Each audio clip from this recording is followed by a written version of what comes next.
ਉਹ ਹਰ ਮੁਸ਼ਕਿਲ ਦਾ ਹੱਲ ਹੁੰਦਾ ਹੈ, ਪਰ ਹੱਲ ਉਦੋਂ ਹੁੰਦਾ ਜਦੋਂ ਅਸੀਂ ਜਿੱਦਾਂ ਦੱਸਦੇ ਹਾਂ ਕਿ ਨਦੀ ਪਾਰ ਹੁੰਦੀ ਹੈ, ਮੁਸ਼ਕਿਲਾਂ ਦੀ ਦੁੱਖਾਂ ਦੀ ਨਦੀ ਪਾਰ ਹੁੰਦੀ ਹੈ, ਪਰ ਕੋਈ ਬਾਹ ਫੜ ਕੇ ਪਾਰ ਲਿਜਾਣ ਵਾਲਾ ਚਾਹੀਦਾ ਵੀ ਹੈ। ਕਿਉਂਕਿ ਹਰ ਦੁੱਖ ਮੁਸ਼ਕਿਲ ਪਰੇਸ਼ਾਨੀ ਚੋਂ ਅਸੀਂ ਆਪ, ਜੇ ਤੈਰਨਾ ਨਹੀਂ ਆਉਂਦਾ ਤਾਂ ਆਪ ਤੈਰਨਾ ਸਿੱਖ ਨਹੀਂ ਸਕਦੇ, ਸਾਨੂੰ ਉੱਥੇ ਕੋਚ ਦੀ ਲੋੜ ਹੈ। ਸਮਝਦੇ ਹੋ ਕਿ ਨਹੀਂ? ਜਿੱਦਾਂ ਹੀ ਪਹਿਲਾਂ ਹੀ ਦੱਸਿਆ ਕਿ ਬੱਚੇ ਨੂੰ ਹਾਰਮੋਨੀਅਮ ਸਿੱਖਣਾ ਹੈ, ਬਾਂਸੁਰੀ ਸਿੱਖਣੀ ਹੈ, ਤਬਲਾ ਸਿੱਖਣਾ ਹੈ, ਤਾਂ ਆਪਣੇ ਆਪ ਨਹੀਂ ਆਏਗਾ, ਉਹਨੂੰ ਕੋਈ ਜਾਣਕਾਰ ਚਾਹੀਦਾ ਜਿਹੜਾ ਉਹਨੂੰ ਸੁਰ ਤਾਲ ਬਾਰੇ ਕਹਿ ਦਿਓ। ਹੁਣ ਹਾਰਮੋਨੀਅਮ ਦੇਖਿਆ ਕਦੀ? ਪਿਆਨੋ ਦੇਖਿਆ ਤੁਸੀਂ? ਹਾਰਮੋਨੀਅਮ ਉਹਦੇ ਕੁਝ ਬਟਨ ਚਿੱਟੇ ਹੁੰਦੇ ਤਾਂ ਕੁਝ ਕਿਹੜੇ ਰੰਗ ਦੇ ਹੁੰਦੇ ਆ? ਕਿਹੜੇ ਕਿਹੜੇ ਰੰਗ ਦੇ? ਦੁਬਾਰਾ ਬੋਲੋ। ਚਿੱਟੇ ਬਟਨ ਵੀ ਹੁੰਦੇ ਆ, ਕਾਲੇ ਵੀ ਹੁੰਦੇ ਆ। ਹੁਣ ਫਰਜ਼ ਕਰੋ ਸਾਰੇ ਚਿੱਟੇ ਹੀ ਬਟਨ ਹੁਣ ਕਾਲੇ ਹੋਣ ਹੀ ਨਾ, ਤਾਂ ਸੁਰ ਨਿਕਲੇਗਾ, ਸੁਰ ਵੱਜੇਗਾ। ਕਿਉਂਕਿ ਸਾਰੇ ਗਾਮਾ ਪਾਧਾ ਨੀਸਾ ਇਹ ਰਲ ਮਿਲ ਕੇ ਨਾ ਕਾਲੇ ਚਿੱਟੀਆਂ ਤੋਂ ਹੀ ਇਹ ਸੁਰ ਪੈਦਾ ਹੁੰਦੇ ਆ। ਹੁਣ ਇੱਕ ਬਾਂਸੁਰੀ ਹੈ, ਬਾਂਸੁਰੀ ਅੰਦਰ ਵੀ ਛੇਦ, ਜੇ ਉਹ ਛੇਦ ਨੂੰ ਬੰਦ ਕਰ ਦਿੱਤਾ ਜਾਵੇ, ਉਹ ਸਾਰੇ ਛੇਦ ਹੀ ਬੰਦ ਕਰ ਦਿੱਤੇ ਜਾਣ, ਤਾਂ ਫਿਰ ਸੰਗੀਤ ਨਿਕਲੇਗਾ। ਹੁਣ ਇਹਦਾ ਮਤਲਬ ਕੀ ਹੈ? ਪਿਆਨੋ ਜਾਂ ਹਾਰਮੋਨੀਅਮ ਵਿੱਚੋਂ ਉਹ ਕਾਲੇ ਬਟਨ ਬੰਦ ਕਰ ਦਿੱਤੇ ਜਾਣ, ਜਾਂ ਬਾਂਸੁਰੀ ਵਿੱਚੋਂ ਛੇਦ ਬੰਦ ਕਰ ਦਿੱਤੇ ਜਾਣ, ਤਾਂ ਸੁਰ ਫਿਰ ਤਾਂ ਫੂਕਾਂ ਹੀ ਪੈਣਗੀਆਂ, ਕੋਈ ਆਵਾਜ਼ ਨਹੀਂ, ਕੋਈ ਸੰਗੀਤ ਪੈਦਾ। ਹੁਣ ਇਹੀ ਗੱਲ ਸਮਝਣੀ ਹੈ। ਅੱਜ ਬੰਦਾ ਕਹਿੰਦਾ ਹੈ ਐ ਰੱਬਾ ਮੇਰੇ ਜੀਵਨ 'ਚ ਕੋਈ ਮੁਸ਼ਕਿਲ ਨਾ ਆਵੇ, ਕੋਈ ਦੁੱਖ ਨਾ ਆਵੇ, ਮੇਰੇ ਜੀਵਨ 'ਚ ਕਦੀ ਰਾਤ ਹੋਵੇ ਹੀ ਨਾ, ਦਿਨ ਹੀ ਦਿਨ ਹੋਵੇ, ਤਾਂ ਜ਼ਿੰਦਗੀ ਦਾ ਕੋਈ ਮਜ਼ਾ, ਮੈਨੂੰ ਕਦੀ ਭੁੱਖ ਲੱਗੇ ਹੀ ਨਾ, ਉਹ ਭੁੱਖ ਨਾ ਲੱਗੀ ਤਾਂ ਕਦੀ ਭੋਜਨ ਦਾ ਸਵਾਦ ਵੀ, ਪਿਆਸ ਹੀ ਨਾ ਹੋਏਗੀ ਤਾਂ ਪਾਣੀ ਦਾ ਸਵਾਦ ਵੀ। जरा सोचो, ये रात और दिन, दिन है व्हाइट और रात है ब्लैक, समझते हो कि नहीं? सुख है, खुशी है व्हाइट और दुख है, मुश्किल है ब्लैक। हुण ये ब्लैक और व्हाइट के कॉम्बीनेशन नाल ही जिंदगी चो सुर संगीत पैदा हुंदा है। जे एक भी चीज नूं हटा दिता जावे, बंद कर दिता जावे, तो जिंदगी चो सुर संगीत खुशियां दा निकलना ही बंद हो जाएगा। ऐसी कदी जीवन का आनंद फिर ले ही नहीं पावांगे। ਹੁਣ ਬਾਂਸੁਰੀ ਛੇਦ ਵੀ ਇਹੀ ਦੱਸਦੇ ਹੈ, ਆ ਛੇਦ ਜਿਹੜੇ ਹੈ ਨਾ ਇਹ ਦੱਸਦੇ ਹੈ ਕਿ ਭਾਈ ਤੇਰੇ ਜੀਵਨ 'ਚ ਵੀ ਮੁਸ਼ਕਿਲਾਂ ਆਂਦੀਆਂ ਹੈ, ਪਰੇਸ਼ਾਨੀਆਂ ਆਂਦੀਆਂ ਹੈ, ਪਰ ਜਿਨ੍ਹਾਂ ਨੂੰ ਇਹ ਤਾਲਮੇਲ ਕਰਨਾ ਆ ਗਿਆ ਨਾ ਕਿ ਮੁਸ਼ਕਿਲ ਆਵੇ, ਉੱਥੇ ਕਿੱਦਾਂ ਉਂਗਲੀ ਰੱਖਣੀ ਹੈ, ਕਿਉਂਕਿ ਛੇਦ ਹੁੰਦੇ ਹੈ, ਉਹ ਜਿਨ੍ਹਾਂ ਨੂੰ ਕਦੋਂ ਰੱਖਣੀ ਹੈ, ਕਦੋਂ ਉਠਾਣੀ ਹੈ, ਕਿੱਦਾਂ ਕਰਨਾ ਹੈ। ਤੇ ਇੱਕ ਸਧਾਰਨ ਜਿਹਾ ਬਾਂਸ ਦਾ ਟੁਕੜਾ ਵੀ ਜਦੋਂ ਉਹ ਬਾਂਸੁਰੀ ਨੂੰ ਵਜਾਉਣ ਦੀ ਕਲਾ ਆ ਜਾਂਦੀ ਹੈ, ਤਾਂ ਇੰਨਾ ਮਨਮੋਹਣੀ ਸੰਗੀਤ ਪੈਦਾ ਹੋ ਜਾਂਦਾ ਹੈ ਕਿ ਦੁਨੀਆ ਦੇਖ ਕੇ ਹੈਰਾਨ ਰਹਿ ਜਾਂਦੀ ਹੈ। ਇਹੀ ਜ਼ਿੰਦਗੀ ਹੈ। ਹੁਣ ਇੱਥੇ ਹੀ ਬੰਦਾ ਸੋਚੇ ਮੇਰੇ ਜੀਵਨ 'ਚ ਕੋਈ ਮੁਸ਼ਕਿਲ ਆਵੇ ਹੀ ਨਾ, ਤਾਂ ਫਿਰ ਅਸੀਂ ਕੀ ਕਰ ਰਹੇ? ਅਸੀਂ ਜ਼ਿੰਦਗੀ ਨੂੰ ਖਤਮ ਕਰ ਰਹੇ ਹਾਂ। ਜਿੱਦਾਂ ਬਾਂਸੁਰੀ ਦੇ ਸਾਰੇ ਛੇਦ ਹੀ ਬੰਦ ਹੋ ਜਾਣੇ, ਜੇ ਸੇਧ ਹੋਵੇ ਹੀ ਨਾ, ਅਸੀਂ ਸਾਰਾ ਸੰਗੀਤ ਹੀ ਖਤਮ ਕਰ ਰਹੇ ਹਾਂ। ਹਾਰਮੋਨੀਅਮ ਵਿੱਚ ਕਾਲੇ ਬਟਨ ਹੋਣ ਹੀ ਨਾ, ਅਸੀਂ ਸਾਰੇ ਸੁਰ ਹੀ ਵਿਗਾੜ ਰਹੇ ਹਾਂ। ਹੁਣ ਸਮਝਦਾਰ ਕਿਹੜਾ ਹੈ? ਜਿਹਨੂੰ ਪਤਾ ਹੋਵੇ ਕਿ ਕਦੋਂ ਕਾਲੇ ਤੇ ਉਂਗਲੀ ਰੱਖਣੀ ਹੈ ਤੇ ਕਦੋਂ ਸਫੇਦ ਤੇ, ਕਿੱਦਾਂ ਪਿੱਛੋਂ ਹਵਾ ਭਰਨੀ ਹੈ। ਹੁਣ ਹਵਾ ਤਾਂ ਭਰ ਰਹੀ ਹੈ ਕਿ ਨਹੀਂ ਸਾਡੇ 'ਚ? ਇਹ ਹਵਾ ਹੀ ਹੈ, ਭਰ ਰਹੀ ਹੈ ਕਿ ਨਹੀਂ? ਹੁਣ ਹਵਾ ਤਾਂ ਕੁਦਰਤ ਭਰ ਰਹੀ ਹੈ, ਕਿਉਂਕਿ ਸਾਡੇ ਤੇ ਨਹੀਂ ਛੱਡੀ ਹੋਈ। ਪਤਾ ਕਿ ਜੇ ਬੰਦੇ ਤੇ ਛੱਡ ਦੋ ਤਾਂ ਬੰਦਾ ਤਾਂ ਇੰਨਾ ਨਾ ਸਮਝ ਹੈ, ਮੋਬਾਈਲ ਦੇਖਣ ਲੱਗਾ ਸਾਹ ਲੈਣੇ ਹੀ ਭੁੱਲ ਜਾਵੇ ਤਾਂ ਮਰ ਜਾਵੇ। ਉਹ ਮੈਂ ਤਾਂ ਮੈਸੇਜ ਪੜ੍ਹਨ ਵਿੱਚ ਹੀ ਇੰਨਾ ਬਿਜ਼ੀ ਹੋ ਗਿਆ, ਸਾਹ ਲੈਣੇ ਹੀ ਭੁੱਲ ਗਿਆ। ਜਦੋਂ ਮੈਂ ਰੋਟੀ ਖਾਣੀ ਭੁੱਲ ਗਿਆ ਤੇਰੇ ਮੈਸੇਜ ਦੇਖ ਕੇ, ਸਮਝਦੇ ਹੋ? ਉਹ ਕੰਮ ਕਰਨਾ ਭੁੱਲ ਗਿਆ ਤੇਰੇ ਮੈਸੇਜ ਦੇਖ ਕੇ। ਸ਼ੁਕਰ ਹੈ ਰੱਬਾ, ਇਹ ਦਿਲ ਧੜਕਾਣਾ ਤੇਰੇ ਹੱਥ 'ਚ ਹੈ, ਇਹ ਸਾਹ ਲੈਣਾ ਤੇਰੇ ਹੱਥ 'ਚ ਹੈ, ਆ ਗੁਰਦਿਆਂ ਦਾ ਕੰਮ ਕਰਨਾ ਤੇਰੇ ਹੱਥ 'ਚ ਹੈ। ਕਿਤੇ ਬੰਦੇ ਦੇ ਹੱਥ 'ਚ ਹੁੰਦਾ ਤਾਂ ਬੰਦਾ ਤਾਂ 5 ਮਿੰਟ ਬਾਅਦ ਹੀ ਮਰਿਆ ਪਿਆ ਸੀ। ਉਧਰੋਂ ਆ ਗਿਆ ਕਿਸੇ ਦਾ ਮੈਸੇਜ, ਆ ਗਿਆ ਜਾਨੂ ਅਫਲਾਨੀ ਅਫਲਾਨਾ, ਉਹ ਇਦਾਂ ਭੁੱਲ ਗਿਆ ਮੈਂ ਰੋਟੀ ਖਾਣਾ, ਛੱਡ ਗਿਆ ਮੈਂ, ਇਹ ਦਿਲ ਧੜਕਣਾ ਭੁੱਲ ਗਿਆ, ਸਾਹ ਲੈਣਾ ਭੁੱਲ ਗਿਆ। ਇੱਥੇ ਸਿਵਿਆਂ 'ਚ ਰੋਜ਼ ਹੀ ਲੱਖਾਂ ਦੇ ਹਿਸਾਬ ਨਾਲ, ਕੀ ਕਰੋੜਾਂ ਦੇ ਹਿਸਾਬ ਨਾਲ ਲਾਸ਼ਾਂ ਜਲਦੀਆਂ। ਪਰ ਜ਼ਰੂਰੀ ਚੀਜ਼ਾਂ ਰੱਬ ਨੇ ਆਪਣੇ ਕੰਟਰੋਲ 'ਚ ਰੱਖੀਆਂ ਹੋਈਆਂ ਹੈ। ਇਹਲੇ ਹਵਾ ਤੋਂ ਭਰੀ ਰਿਹਾ ਸਾਡੇ 'ਚ। ਹੁਣ ਇਹ ਪ੍ਰਮਾਤਮਾ ਨੇ ਕਿਹਾ ਸਿੱਖ ਕਿਸੇ ਮੁਰਸ਼ਿਦ ਕੋਲੋਂ, ਉਹ ਸਿੱਖ ਕਿਸੇ ਗੁਰੂ ਦੇ ਕੋਲੋਂ। ਹਵਾ ਮੈਂ ਭਰ ਰਿਹਾ ਹਾਂ, ਪਰ ਕਿਸ ਤਰ੍ਹਾਂ ਆਪਣੇ ਜੀਵਨ 'ਚ ਸੰਗੀਤ ਪੈਦਾ ਕਰਨਾ ਹੈ, ਕਿਸ ਤਰ੍ਹਾਂ ਦੁੱਖ ਸੁੱਖ ਦਾ ਤਾਲਮੇਲ ਬਣਾ ਕੇ ਆਪਣੇ ਜੀਵਨ ਨੂੰ ਹਸੀਨ ਬਣਾਉਣਾ ਹੈ। ਕਿਉਂਕਿ ਦੁੱਖ ਵੀ ਜੀਵਨ 'ਚ ਰਹਿਣੇ ਹੈ ਔਰ ਸੁੱਖ ਵੀ ਜੀਵਨ 'ਚ। ਅੱਜ ਗਰਮੀ ਹੈ ਤਾਂ ਸਰਦੀ ਆਣੀ ਕਿ ਨਹੀਂ? ਹੁਣ ਇਹ ਤਾਂ ਹੈ ਨਹੀਂ ਕਿ ਆ ਜੂਨ ਦਾ ਮਹੀਨਾ ਚੱਲ ਰਿਹਾ, ਜੁਲਾਈ ਦਾ ਮਹੀਨਾ ਤਾਂ ਗਰਮੀ ਹੈ, ਤਾਂ ਹੁਣ ਅੱਗੇ ਵੀ ਅਕਤੂਬਰ ਆ ਗਿਆ, ਸਤੰਬਰ ਆ ਗਿਆ, ਅਕਤੂਬਰ ਨਵੰਬਰ ਦਸੰਬਰ ਗਰਮੀ ਰਹਿਣੀ ਹੈ। ਨਹੀਂ, ਹੁਣ ਜਿਹਨੂੰ ਸਮਝਦਾਰ ਹੁੰਦਾ ਹੈ ਨਾ, ਉਹ ਗਰਮੀ 'ਚ ਵੀ ਆਨੰਦ ਲੈਂਦਾ ਹੈ, ਸਰਦੀ ਦਾ ਵੀ ਆਨੰਦ ਲੈਂਦਾ ਹੈ, ਉਹ ਬਰਸਾਤ ਦਾ ਵੀ ਆਨੰਦ ਲੈਂਦਾ ਹੈ ਤਾਂ ਪਤਝੜ ਦਾ ਵੀ, ਕਿਉਂਕਿ ਉਹਨੂੰ ਜ਼ਿੰਦਗੀ ਦੇ ਸੰਗੀਤ ਨੂੰ ਵਜਾਉਣ ਦੀ ਕਲਾ ਹੈ। ਤੇ ਇੱਕ ਬੰਦਾ ਕਵੇ ਰੱਬਾ ਗਰਮੀ ਕਦੀ ਆਵੇ ਹੀ ਨਾ, ਰਹਿਮਤ ਕਰ ਦੇ ਕਿ ਕਦੀ ਗਰਮੀ ਆਵੇ ਹੀ ਨਾ, ਤਾਂ ਦੱਸੋ ਕਿਹੜੀ ਗੱਲ ਕਹਿ ਰਿਹਾ? ਰੱਬਾ ਮੇਰੇ ਜੀਵਨ 'ਚ ਦੁੱਖ ਕਦੀ, ਰੱਬਾ ਮੇਰੇ ਜੀਵਨ 'ਚ ਮੁਸ਼ਕਿਲ ਕਦੀ, ਰੱਬਾ ਮੇਰੇ ਜੀਵਨ 'ਚ ਬੁਖਾਰ ਕਦੀ। ਹੁਣ ਬੁਖਾਰ ਦੁੱਖ ਸੁੱਖ ਦਾ ਮਤਲਬ ਨਹੀਂ ਹੈ, ਉਹ ਮਤਲਬ ਹੈ ਕਿ ਮੌਸਮ ਜਿੱਦਾਂ ਦਾ ਮਰਜ਼ੀ ਹੋਵੇ, ਗਰਮੀ ਵਾਲਾ ਸਰਦੀ ਵਾਲਾ, ਇਹ ਮੇਰੇ ਮਾਲਿਕ ਕੋਈ ਐਸਾ ਮੁਰਸ਼ਿਦ ਦੇ, ਐਸਾ ਫਕੀਰ ਦੇ ਜਿਹੜਾ ਹਰ ਮੌਸਮ ਵਿੱਚ ਆਨੰਦ ਨਾਲ ਜੀਣ ਦੀ ਕਲਾ ਸਿਖਾ ਸਕੇ, ਜਿਹੜਾ ਹਰ ਮੌਸਮ ਦਾ ਆਨੰਦ ਲੈਣ ਦੀ ਕਲਾ, ਜਿਹੜਾ ਹਰ ਮੌਸਮ ਵਿੱਚ ਖੁਸ਼ ਰਹਿਣ ਦੀ ਕਲਾ, ਇਹ ਮੰਗੋ। ਕਿਉਂਕਿ ਰਾਤ ਵੀ ਰਹਿਣੀ ਹੈ, ਦਿਨ ਵੀ। ਫਿਰ ਇਹਨੂੰ ਦੂਜੇ ਤਰ੍ਹਾਂ, ਰੱਬਾ ਕਦੀ ਰਾਤ ਪਵੇ ਹੀ ਨਾ, ਕਦੀ ਰਾਤ ਪਵੇ ਹੀ ਨਾ, ਰਾਤ ਯਾਨੀ ਹਨੇਰਾ ਦੁੱਖ ਕਦੀ ਆਵੇ ਹੀ ਨਾ, ਹੋ ਸਕਦਾ ਇਦਾਂ? ਤਾਂ ਫਿਰ ਬੰਦਾ ਕਹਿੰਦਾ ਰੱਬਾ ਮੈਂ ਤਾਂ ਜੇ ਦੁੱਖ ਆਵੇ ਨਾ, ਦੁੱਖ ਤਾਂ ਆ ਗਿਆ, ਤੂੰ ਫਰਿਆਦ ਹੀ ਉਲਟੀ ਕਰ ਰਿਹਾ, ਪੁੱਠੀ ਕਰ ਰਿਹਾ। ਹੁਣ ਤੇਰੀਆਂ ਪੁੱਠੀਆਂ ਫਰਿਆਦਾਂ ਸੁਣ ਕੇ ਰੱਬ ਸਿਸਟਮ ਹੀ ਬਦਲ ਦੇਵੇ। ਸਰਦੀ ਰਵੇ ਜੀ, ਕਦੀ ਗਰਮੀ ਆਵੇ ਹੀ ਨਾ, ਤਾਂ ਜਿਹੜੇ ਵਿਚਾਰੇ ਅੰਬਾਂ ਦਾ ਸਵਾਦ ਲੈਣ ਵਾਲੇ ਫਿਰ ਤਾਂ ਅੰਬ ਕਦੀ ਚੂਬੀ ਨਹੀਂ ਪਾਣਗੇ। ਸਮਝਦੇ ਹੋ ਕਿ ਨਹੀਂ? ਕਿਉਂਕਿ ਕੁਝ ਫਲ ਫਰੂਟ ਗਰਮੀਆਂ ਚ ਆਉਂਦੇ ਤਾਂ ਕੁਝ ਸਰਦੀਆਂ ਚ ਆਉਂਦੇ ਆ। ਸੋ ਹਰ ਚੀਜ਼ ਦਾ ਆਨੰਦ ਲੈਣਾ ਹੈ। ਹੁਣ ਗਰਮੀ ਆਵੇ ਤਾਂ ਗਰਮੀ ਦਾ ਨਾ ਦੇਖੋ। ਹੁਣ ਬੰਦਾ ਇੱਥੇ ਬੈਠਾ ਕਹਿ ਸਕਦਾ ਔਰ ਰੱਬਾ ਗਰਮੀ ਕਿੰਨੀ ਪਵਾਈ ਹੋਈ ਹੈ, ਕਿਤਾ ਤਪਿਆ ਹੋਇਆ, ਜ਼ਮੀਨ ਵੀ, ਆਸਮਾਨ ਵੀ, ਸੂਰਜ ਤਪਿਆ ਹੋਇਆ ਹੈ। ਹੁਣ ਜਿਹੜੇ ਨੈਗੇਟਿਵ ਸੋਚ ਰੱਖਣ ਵਾਲੇ ਹੈ, ਉਹਦਾ ਧਿਆਨ ਹੋਣਾ ਰੱਬਾ ਧਰਤੀ ਵੀ ਤਪ ਰਹੀ ਹੈ, ਸੂਰਜ ਵੀ ਯਾਨੀ ਸੂਰਜ ਵੀ ਗਰਮੀ ਹੈ, ਤਪ ਰਿਹਾ ਹੈ, ਹਵਾਵਾਂ ਵੀ ਤਪਦੀਆਂ ਹੈ, ਉਹ ਕਿੰਨੀ ਗਰਮੀ ਹੈ।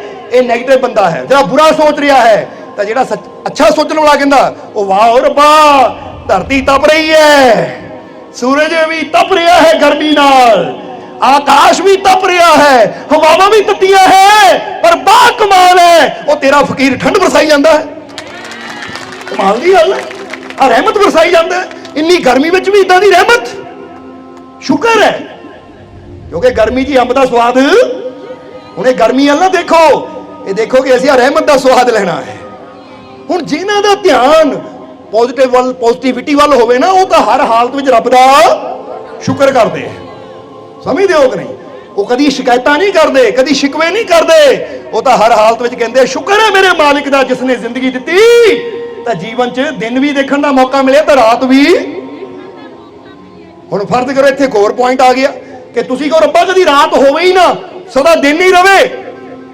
ਤਾਂ ਹੋ ਸਕਦਾ ਹੈ ਉਧਰ ਰਾਤ ਹੋਣ ਵਾਲੀ ਹੋਵੇ ਤਾਂ ਤੁਹਾਡੀ ਟਾਈਮ, ਕਿਉਂਕਿ ਤੁਸੀਂ ਰੱਬ ਕੋਲੋਂ ਮੰਗਿਆ ਸੀ ਕਿ ਰਾਤ ਕਦੀ, ਤਾਂ ਰੱਬ ਨੇ ਕਹਿਣਾ ਲੈ ਫਿਰ ਹੁਣ ਤੇਰੀ ਜ਼ਿੰਦਗੀ 'ਚ ਕਦੀ ਰਾਤ ਹੋਣੀ ਨਹੀਂ, ਤੈਨੂੰ ਮਾਰ ਹੀ ਦਿੰਦੇ। ਕਿਉਂਕਿ ਜਿਹੜਾ ਮਰ ਗਿਆ ਉਹਦੇ ਵਾਸਤੇ ਨਾ ਦਿਨ ਹੈ ਨਾ ਰਾਤ ਹੈ। ਹੁਣ ਜੇ ਬੰਦਾ ਕਹੇ ਰੱਬਾ ਕਦੀ ਸਰਦੀ ਆਵੇ ਹੀ ਨਾ, ਤਾਂ ਫੇਰ ਕੀ ਹੋਣਾ ਹੈ? ਆ ਜਿੰਨਾ ਚਿਰ ਗਰਮੀਆਂ ਚੱਲ ਰਹੀਆਂ ਜ਼ਿੰਦਗੀ ਚੱਲਦੀ ਰਹਿਣੀ ਹੈ, ਜਿੱਦਾਂ ਸਰਦੀ ਸ਼ੁਰੂ ਹੋਣੀ ਰੱਬ ਨੇ ਚੱਲ ਤੂੰ ਕਿਹਾ ਸੀ ਕਦੀ ਆਵੇ ਨਾ, ਤਾਂ ਲੈ ਹੁਣ ਤੈਨੂੰ ਜੀਂਦਾ ਹੀ ਨਹੀਂ ਛੱਡਣਾ ਤਾਂ ਕਿ ਤੇਰੇ ਵਾਸਤੇ ਕਦੀ। ਉਹ ਇਦਾਂ ਦੀਆਂ ਦੁਆਵਾਂ ਨਾ ਕਰੋ। ਹੁਣ ਕਈ ਦੁਆਵਾਂ ਕਰਦੇ ਆ ਰੱਬਾ ਮੈਨੂੰ ਇਦਾਂ ਦੀ ਔਲਾਦ ਦੇ ਜਿਹੜੀ ਮੇਰੀ ਸੇਵਾ ਕਰਨ ਵਾਲੀ ਹੋਵੇ। ਰੱਬਾ ਮਾਫੀ ਮੰਗੋ, ਇਦਾਂ ਦੀ ਬੇਨਤੀ ਨਾ ਕਰੋ, ਕਿਉਂਕਿ ਸੇਵਾ ਕਿਹਨਾਂ ਦੀ ਕੀਤੀ ਜਾਂਦੀ ਹੈ? ਜਿਹੜੇ ਅਪਾਹਿਜ ਹੋ ਕੇ ਬਿਮਾਰ ਹੋ ਕੇ ਮੰਜੇ ਤੇ ਪੈ ਜਾਂਦੇ ਹੈ, ਲੋੜ ਉਹਨਾਂ ਨੂੰ ਸੇਵਾ ਦੀ ਪੈਂਦੀ ਹੈ। ਸੋ ਮੰਗੋ ਰੱਬਾ ਔਲਾਦ ਦੇ ਨੇਕ ਹੋਵੇ, ਅੱਛੀ ਹੋਵੇ, ਨੇਕ ਰਸਤੇ ਤੇ ਚੱਲਣ ਵਾਲੀ ਹੋਵੇ, ਪਰ ਮੈਨੂੰ ਇੰਨੀ ਤੰਦਰੁਸਤੀ ਦੇ ਕਿ 100 ਸਾਲ ਵੀ ਜੀਵਾਂ ਤਾਂ ਆਪਣੇ ਹੱਥਾਂ ਪੈਰਾਂ ਨਾਲ ਕੰਮ ਕਰਾਂ, ਮਿਹਨਤ ਕਰਾਂ, ਤੰਦਰੁਸਤੀ ਨਹੀਂ ਜ਼ਿੰਦਗੀ ਜੀਵਾਂ। ਸੇਵਾ ਕਿਉਂ ਕਰਾਵਾਂ ਕਿਸੇ ਤੋਂ? ਕਿਉਂ ਬਿਮਾਰ ਹੋ ਕੇ ਬੈਠਾ? ਕਿਉਂਕਿ ਜੋ ਤੁਸੀਂ ਮੰਗਣਾ ਤੁਹਾਨੂੰ ਮਿਲਣਾ। ਇੱਕ ਬੀਬੀ ਆਂਦੀ ਹੁੰਦੀ ਸੀ ਮਾਲਕੋ ਔਲਾਦ ਸੇਵਾ ਕਰਨ ਵਾਲੀ ਹੋਵੇ। ਇਹ ਦੱਸਣਾ ਨਾ ਮੰਗਿਆ ਕਰ ਭਾਈ। ਹੁਣ ਅਧਰੰਗ ਦਾ ਹੋਇਆ ਹੈ, ਲੇਟੀ ਹੋਈ ਹੈ, ਪਾਣੀ ਔਲਾਦ ਪਿਲਾ ਰਹੀ ਹੈ, ਸਭ ਕੁਝ ਔਲਾਦ ਕਰ ਰਹੀ ਹੈ, ਹੁਣ ਚੰਗੀ ਜ਼ਿੰਦਗੀ ਹੈ। ਇਸ ਕਰਕੇ ਕਦੀ ਇਦਾਂ ਦੀ ਨਾ ਮੰਗੋ ਔਲਾਦ ਸੇਵਾ ਕਰਨ ਵਾਲੀ ਹੋਵੇ। ਇਹ ਗਲਤ ਫਰਿਆਦਾਂ ਹੈ। ਇਦਾਂ ਦੀ ਜ਼ਿੰਦਗੀ ਨਾਲ ਜੇ ਦੁੱਖ ਹੋਣ, ਇਹ ਗਲਤ ਫਰਿਆਦਾਂ ਹੈ। ਫਰਿਆਦ ਕੀ ਕਰਨੀ? ਇਦਾਂ ਨਾ ਕਹੋ ਕਿ ਜ਼ਿੰਦਗੀ 'ਚ ਕਦੀ ਮੁਸ਼ਕਿਲ ਆਵੇ ਨਾ, ਕਿਉਂਕਿ ਮੁਸ਼ਕਿਲ ਕਿਹਨਾਂ ਦੇ ਜੀਵਨ 'ਚ ਨਹੀਂ ਆਉਂਦੀ। ਜਿਹੜੇ ਘਰ ਬੈਠੇ ਰਹਿੰਦੇ ਹੈ ਉਹਨਾਂ ਨੂੰ ਮੁਸ਼ਕਿਲਾਂ ਸਾਹਮਣਾ ਘੱਟ ਕਰਨਾ ਪੈਂਦਾ ਹੈ, ਪਰ ਘਰ ਬੈਠਣ ਨਾਲ ਅਸੀਂ ਕਦੀ ਆਪਣੇ ਸੁਪਨੇ ਪੂਰੇ। ਇੱਕ ਬੀਜ ਨੂੰ ਤੁਸੀਂ ਘਰ 'ਚ ਹੀ ਡੱਬੀ 'ਚ ਬੰਦ ਕਰਕੇ ਰੱਖਦੇ ਹੋ ਤਾਂ ਬੀਜ ਸੜ ਜਾਏਗਾ, ਖਤਮ ਹੋ ਜਾਏਗਾ, ਪਰ ਬ੍ਰਿਕਸ਼ ਕਦੋਂ ਬਣੇਗਾ? ਜਦੋਂ ਉਹਨੂੰ ਖਤਰਿਆਂ ਦਾ ਸਾਹਮਣਾ ਕਰਨਾ, ਜਦੋਂ ਜ਼ਮੀਨ 'ਚ ਜਾਏਗਾ ਉੱਥੇ ਟੁੱਟਣਾ ਵੀ ਪੈਣਾ ਹੈ, ਉੱਥੇ ਮਿੱਟੀ ਨਾਲ ਲੜਨਾ ਵੀ ਪੈਣਾ ਹੈ, ਉੱਥੇ ਹਨੇਰੀਆਂ ਵੀ ਚੱਲਣੀਆਂ ਪੈਣੀਆਂ ਹੈ, ਤੂਫਾਨਾਂ ਦਾ ਸਾਹਮਣਾ ਵੀ ਕਰਨਾ ਪੈਣਾ ਹੈ। पर जिन्ना वो मुश्किलों का सामना करेगा उन्नियां जड़ां भी समझते हो कि नहीं। जिद्दां एक दादे पोते की कहानी याद आ गई सानू। एक बार एक पोता शहरों आया क्योंकि उहदे माता पिता शहर जॉब करते सी तो बच्चा उन्हां नाल रहिंदा सी ते जिहड़ा दादा सी वो पिंड 'च रहिंदा सी। जिद्दां हुण समझ लो कोई पिंड 'च होवे तां जॉब लगी होवे दिल्ली या बॉम्बे वर्गे वड्डे शहर 'च। हुण जदों छुट्टी मिली साल बाद उन्हां नूं गर्मियां दी छुट्टियां बच्चिआं नूं तां बच्चा गाँव आंदा अपने दादा जी कोल। तां दादा जी कोल जदों आंदा है तां कि दादा जी नूं पुछदा है, कहंदा दादा जी जीवन च मैं स्ट्रोंग किद्दां हो सकदा हां, क्योंकि देखिया दादा बड़ा स्ट्रोंग है, दादा डंड बैठका मारदा है।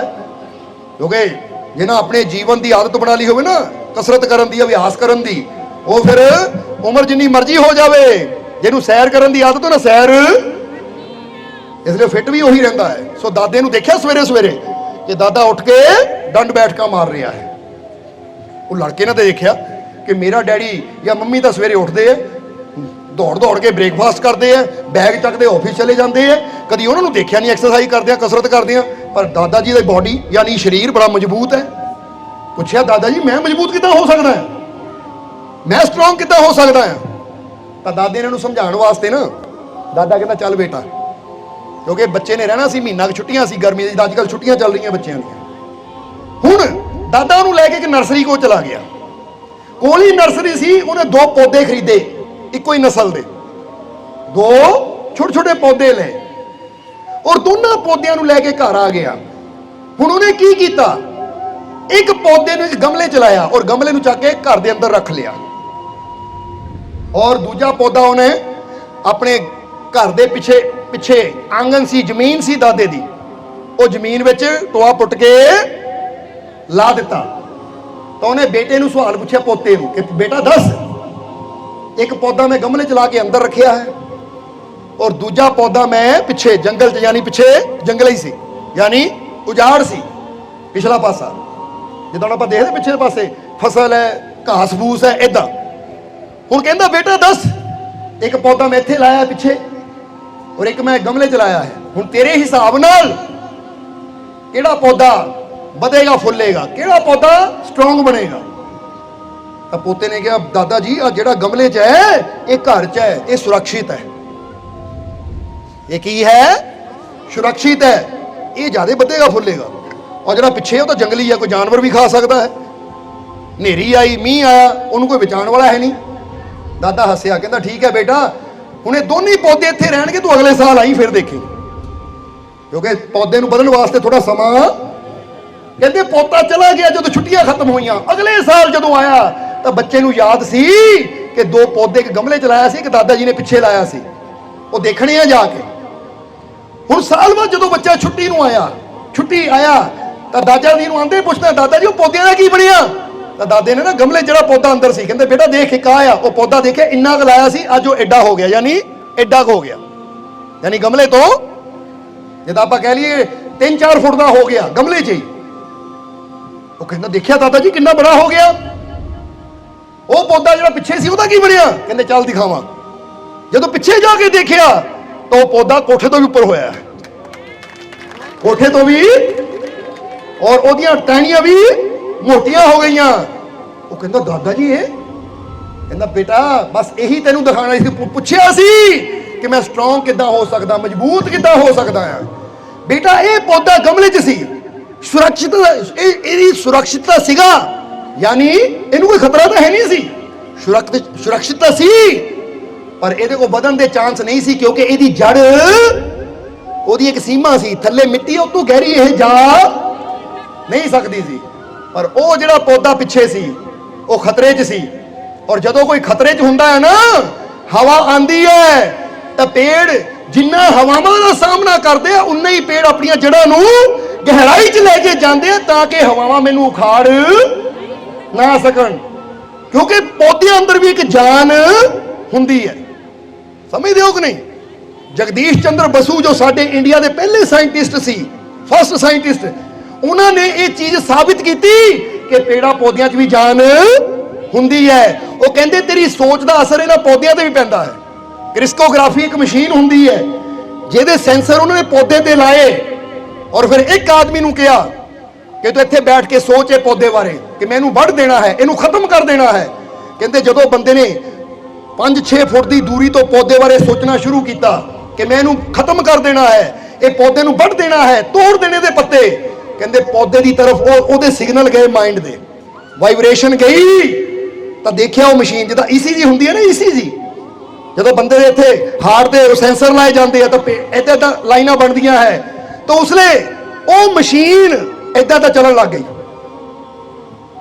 ਕੀ ਦੇਖਿਆ ਕਿ ਉਹਦੇ ਅੰਦਰ ਹੜਬੜਾਹਟ ਹੋਣ ਲੱਗ ਪਈ, ਤਾਂ ਉਹਨਾਂ ਸਮਝ ਲਿਆ, ਰਿਕਾਰਡ ਕੀਤਾ ਕਿ ਇਸ ਲਈ ਪੌਦਾ ਡਰ ਰਿਹਾ ਹੈ ਕਿਉਂਕਿ ਇਹਦੇ ਬਾਰੇ ਸੋਚਣ ਵਾਲਾ ਬੁਰਾ ਸੋਚ ਰਿਹਾ ਹੈ।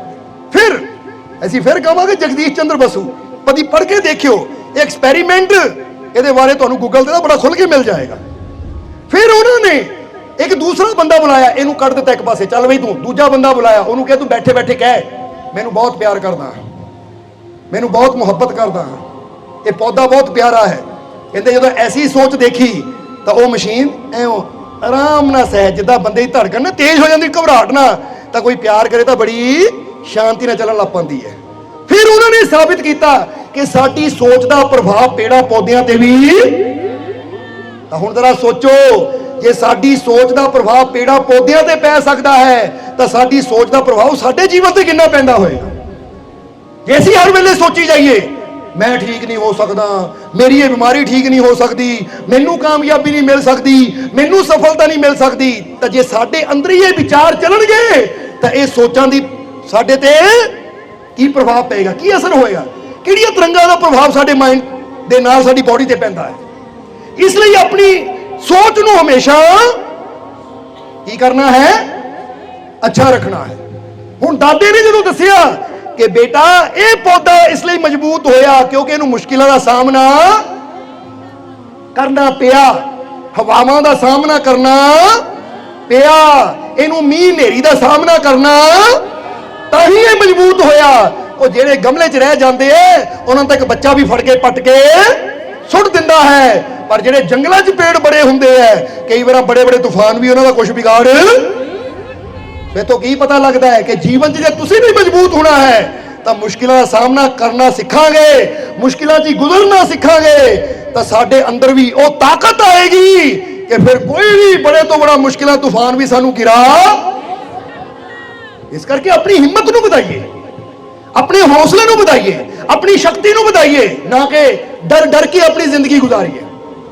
ਇਸ ਲਈ ਤਾਂ ਨੈਪੋਲੀਅਨ, ਜਰਾ ਗੌਰ ਕਰਨਾ, ਨੈਪੋਲੀਅਨ ਬੋਨਾਪਾਰਟ बहुत बड़े सम्राट सी जिन्हें कोई जंग कभी हारी नहीं सी। कहते उन्हें एक लाइन बड़ी प्यारी लिखी है कि जब लोग कहते हैं कि आपसे नहीं होगा या ये करना मुश्किल है तो मैं समझ जाता हूं कि मैं कमजोर और कायर लोगों के बीच आ गया। जरा हम समझना कि जब लोग कहते हैं कि आपसे नहीं होगा, ये करना बहुत मुश्किल है, तो मैं समझ लेता हूं कि मैं कमजोर और कायर लोगों के बीच आ गया हूं। अब या तो मैं उनकी सोच को बदलता हूं, नहीं तो मैं वो लोग ही बदल देता हूं। ये गल बड़ी प्यारी है। इनू कहते ताही तो वो सम्राट कदी जंग हारिया नहीं सी, क्योंकि उसकी सोच सी कि कोई भी चीज इंपॉसिबल। क्योंकि तुसी एक लाइन लिखो ना गूगल ते, केड़ी लाइन कि मेरी जिंदगी च कुछ भी इम्पॉसिबल असंभव नहीं है, तो पूछो ये लाइन किहदी लिखी हुई है, तो नाल ही नाम है नैपोलियन बोनापार्ट। ये सम्राट ने कहा कि मेरे जीवन की किताब में असंभव नाम का शब्द है ही नहीं। हुण तुसीं भी ये गल समझनी है कि अगर कोई तुहानूं कहे तू नहीं कर सकता, आ तेतों नहीं होना, ये काम करना बड़ा, तो हुण इत्थे तुहानूं भी लोड़ है या तो उन्हां दी सोच बदलो। जे तुसीं उन्हां दी सोच नहीं बदल सकते फिर लोग ही वो साथी बदल दिओ, वो संगत ही बदल दिओ, फिर ऐसियां दी संगत विच बह के तुसीं भी डरपोक, कमजोर, कायर बन जाओगे। समझ दिओ कि नहीं? जिद्दां चणक्या ने कहा सी कि कुत्तियां दी संगत करन वाला भौंकना ही सीख सकदा है, तो शेरां दी सोच च रहण वाला शिकार करना तो दहाड़ना सीखदा है। इस करके तुहाडे ते है कि तुसीं किहदी संगत करके की सीखना है, क्योंकि कुकर हमेशा पिठ पिछे ਹਾਥੀ ਜਾ ਰਿਹਾ ਭੌਂਕਦੇ ਪਿੱਛੇ, ਅੱਗੇ ਆਉਣ ਦੀ ਹਿੰਮਤ ਹੁੰਦੀ ਨਹੀਂ। ਬਹੁਤ ਐਸੇ ਹੁੰਦੇ ਐ ਜਿਹੜੇ ਪਿੱਛੋਂ ਗੱਲਾਂ ਕਰਨ ਵਾਲੇ ਤਾਂ ਹੁੰਦੇ ਆ, ਕੁਝ ਖੁਦ ਕਰਕੇ ਦਿਖਾਉਣ ਦੀ ਉਹਨਾਂ ਦੀ ਹਿੰਮਤ। ਹੁਣ ਤੁਸੀਂ ਕਿਹਨਾਂ ਦੀ ਸੋਬਤ ਕਰਨੀ ਹੈ? ਜਦੋਂ ਤੁਹਾਨੂੰ ਵੀ ਕਹੇ ਨਾ ਕੋਈ ਇਹ ਕਰਨਾ ਬੜਾ, ਇਹ ਤੇਤੋਂ ਨਹੀਂ, ਤਾਂ फिर समझ लेना, फिर समझ लेना कि मैं समझ जाता हूं। जिदा उन्हें कहा मैं समझ जाता हूं कि मैं कायर और कमजोर लोगों के बीच आ गया हूं, तो तुसी भी समझ लो कायर भी है कमजोर भी है, क्योंकि इतना दी कोई नदी नहीं जिन्होंने पार ना किया जा सके, पर पार वही करते हैं जिन्हें हिम्मत साहस विश्वास ना कोशिश करने नूं। क्योंकि असीं कई बार दसीदा है कोशिश करने वालों की कभी हार नहीं होती, तूफानों से डरकर जो किनारे बैठ जाते हैं उनकी नैया कभी और नैया कभी पार नहीं होती। फिर इस करके कोशिश, हिम्मत, हौसला, साहस नाल अगर इंदा कोशिश करे और अपने रब दी रहमत ते यकीन रखे तो जीवन बदलदा भी, कामयाबी भी जरूर, सफलता भी जरूर। हुण तुसीं कामयाब होना चाहते हो तो सब तो पहली गल कायर और कमजोर लोगों की सोच बैठना, क्योंकि जो आप कायर है उन्हें तुहानू भी कायर ही बनाना है। वो रहन दे भाई, मैं बहुत की कोशिश है, मेरे तो नहीं होया, तेरे तो भी नहीं होना। तो भाई तेरी जिंदगी कुछ और है तो मेरी जिंदगी कुछ, समझते हो कि नहीं? तेरा जीवन कुछ और है तो मेरा जीवन कुछ, तेरी हिम्मत कुछ और है तो मेरी हिम्मत कुछ, तेरा विश्वास कुछ और है तो मेरा विश्वास कुछ। तेनों विश्वास है नहीं हो सकता तो मैनू विश्वास है मालिक की रहमत नाल संभव भी संभव। कितना फर्क है अंदर। एक बंदा कहे मैनू विश्वास है आ काम नहीं हो सकता, तो दूजा कहता मैनू यकीन है अगर मेरे मालिक की रहमत मेरे नाल है तो जरूर हो, मैनू कामयाबी जरूर, मैनू सफलता जरूर, क्योंकि मेरा मालिक मेरे। तो जिहदे नाल मालिक होवे तो फिर इदां दा किहड़ा काम इहदा ना होवे, समझदे हो कि नहीं? इसलिए फिर कहांगे कि जिन्हां दे अंदर अपनी मंजिल नूं पाण दा जज्बा हुंदा है, जिन्हां दे अंदर अपनी मंजिल नूं पाण दी हिम्मत हुंदी है, वो कदी हार, वो कदी उम्मीद, इसलिए तुसी भी उम्मीद नहीं छड्डनी, कदी हार नहीं मननी और अपने मालिक पे विश्वास रखना है, मेहनत करनी है। तो जिद्दां दस्सिया है आज मिल गई है फकीरों की सोहबत, कल खुशियां भी मिल जाएगी, विश्वास के साथ की गई मेहनत एक दिन जरूर रंग, एक दिन जरूर रंग। और तुसी मेहनत करने को तैयार हो जाओ, कदम बढ़ाने को तैयार हो जाओ, मालिक की रहमत पे विश्वास रखो तो मंजिल तक आप ही ले जावांगे। ये विश्वास चाहिए अंदर कि कोई मुश्किल मैनू हरा, कोई मुश्किल मैनू रोक। अब परसों ही शिमले चले गए, समझना जरा, दिन नू सफर किया, रात नू लेट पहुंचे, फिर रात नू भी शिमले दी आबादियां का आनंद लिया, अगले दिन फिर जल्दी उठे और फिर कल तुरे उतों चंडीगढ़ के लागे आके जाम लगा, रोड बंद, कहते घूम के जाना पैना, उतों गड्डी मनाली नू पा ली, फिर मनाली वाल दी घूम के आए, राती लेट पहुंचे, राती भी रहमत तैयार करनी करते करते 2:30-3 बज गए, राती जो लेटन लगे 102 बुखार, गला भी खराब। सवेरे उठे फिर चेक किया तो अम्मी जी ने कहते बुखार है, रेस्ट करो, यही नहीं जिम जाना है। फिर जिम जाके 2.5 घंटे किया, फिर इत्थे आ गए, यही कह बुखार होवे, गला खराब होवे, कुछ भी होवे, सानू साडे कर्म तो रोक। इतना की हिम्मत चाहिए है कि बेआरामी ना माना मोटा जीवन च ना बुखार आ गया, उतार चढ़ाव आ गया, तो यह नहीं कि चादर लेके लेट जाओ, हाय 102 बुखार। लगता किसी को सानू देख, हाँ आवाज तो थोड़ा लगता होएगा और उदा कोई सानू फील नहीं कर सकता, क्योंकि ऐसी कदी बीमारी नू, कदी किसी मुश्किल नू अपने ते हावी होने दिता। ओए खुद नू इन्ना मजबूत बनाओ कि हालात जिद्दां दे मर्जी होण, ऐसी डर के बैड च लेटण वाले जो नहीं है, ऐसी हर मुश्किल च गुजर के अपनी मंजिल तक पहुंचण वाले जो तुहानू भी इदां बनाना चाहते हैं। असीं किसी इंसान नू 99 बुखार हुंदा ना, अज कित्थे एक्सरसाइज होनी है, अज कित्थे मेरा काम ते जाण नू दिल करदा है, अज कित्थे है।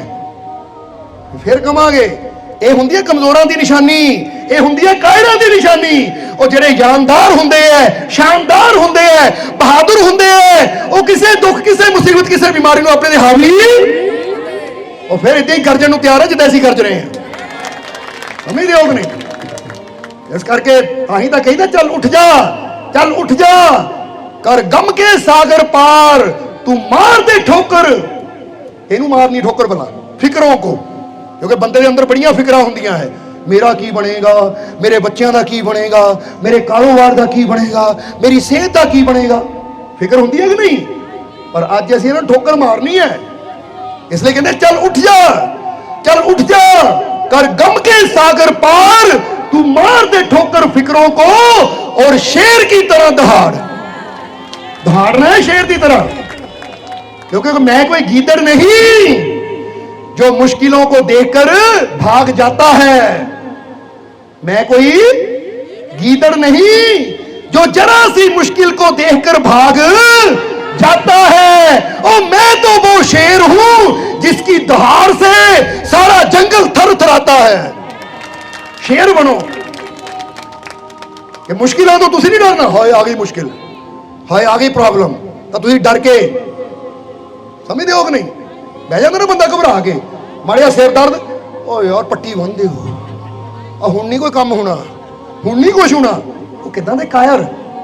नेपोलियन की गल याद आती है, सिकंदर वर्गे की गल याद आती है, हजरत अली की गल याद आती है। जिसम ते 72 जख्म हजरत अली दे, पर फिर भी हाथी तलवार है, जंग लड़ रहे हो, खून वग रहा है शरीर चो, फिर भी हार।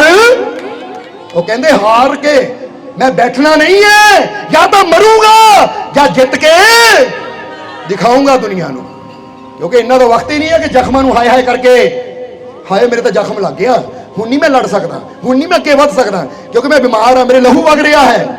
इदां दी सोच रखण वाले कदी कामयाब, कदी सफल जिंदगी की कामयाबी भी उन्होंने मिलती है, जिहड़े हर पीड़ा नूं, हर दर्द नूं बर्दाश्त करके अगे वधण नूं।